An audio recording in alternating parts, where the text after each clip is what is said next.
We're back, Seven Rivers Racing on KQEG TV. I'm Dan Dyke along with Al Losi. A little bit under the weather, but we're going to get through the program just fine.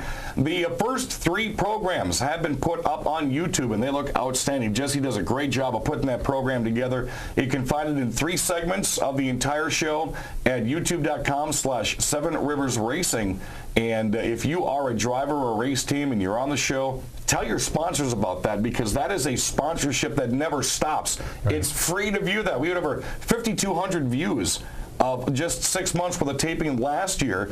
And if you're a car driver and you come on the program like Matt Henderson is today, your sponsor is going to be seen over and over and over. So when we try to get you to get on the show, remember that. And I even tell some drivers, use it as a pitch. When you're trying to get sponsorships this year, I'm going to get you on the WKTY AM 580 Race Report. Maybe one or more than once, and then we'll try to get you more than one time on the TV show. So it's an additional avenue for us to give sponsors to get drivers to keep racing. And we really don't put any controls on it. If they want to use our videos as links to their team webpage or to their sponsor's webpage, if you want your sponsor to go ahead and put a link of you to help promote their business and your affiliation with the La Crosse Fairgrounds Speedway, by all means, go ahead and do it. That's what this show is for.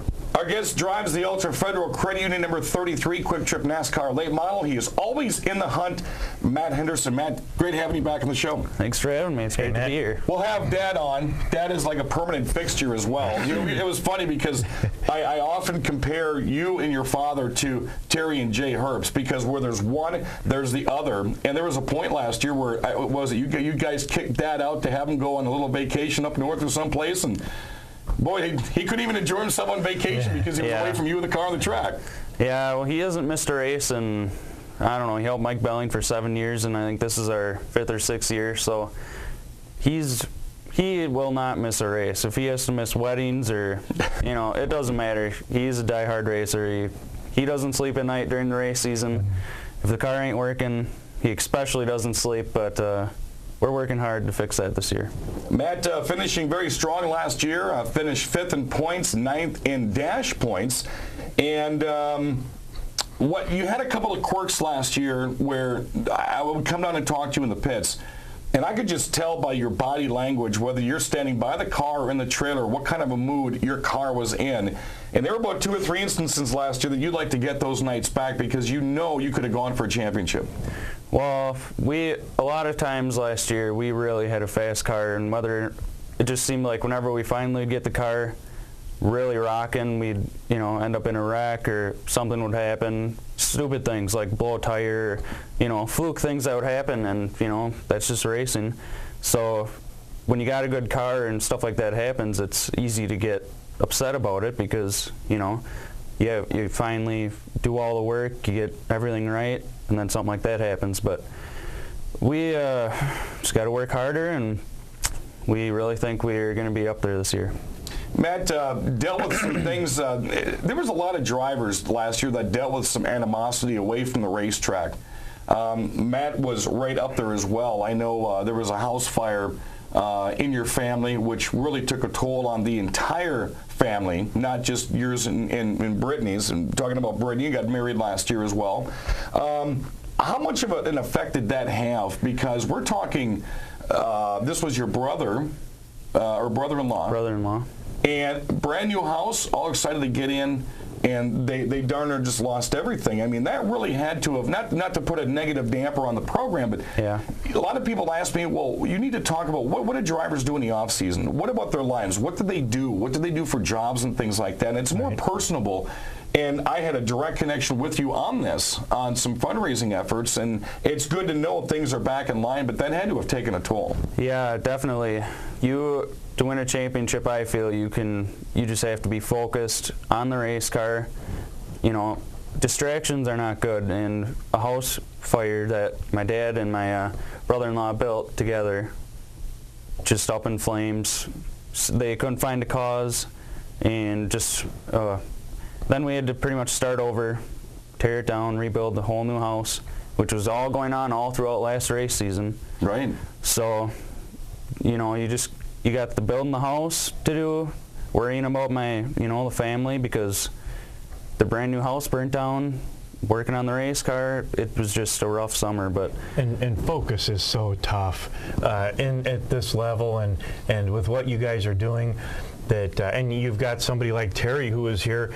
We're 6 weeks, 5 weeks away, and he's focused as if he's going out there that last week in the afternoon.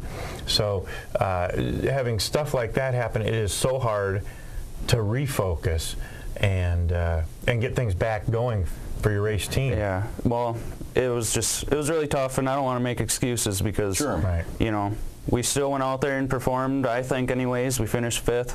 Which was our best ever finish. Out of a large field of cars this year, I mean, there were nights we had 24, 25, 26 cars. And I've been out there long enough and have followed racing long enough to know, I mean, if you can be that repetitive on what you do in and out of your race nights and still finish in the top 5 with a lot of adversity behind you, I mean, that really says something about you and your race team. Well, we just work hard. That's pretty, I can't say enough how hard my dad works. He owns his own business, so he's got, you know, that's a job and a half itself. Right. And then with the race car, it's awesome to have a dad like him because he's just a diehard. You know, he cares about the race car. He puts all his effort into the race car that he can anyways, and I think we're going to turn some heads this year. How's the young bride? I know that was a bright spot in the racing season.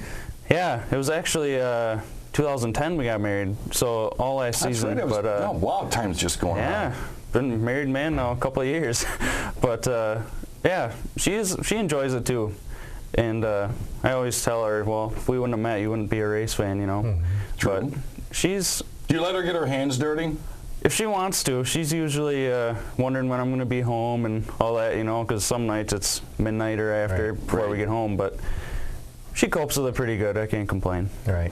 We're going to talk more with Matt Henderson. We're going to go back to 2009. That was right. He got married in 2010. Holy cow. Man. And, you know, talking about gracious guests and gracious drivers out there, Matt was one of those that we had a big benefit on AM 580 last year. And I called Matt up on, I'm not sure what of a day it was, and the next morning his wife met me at the radio station with 2 huge autographed Hoosier tires to donate to this benefit we had. So it's just another thing that a lot of race fans never hear about, behind the scenes things that happen when you're not there at the racetrack.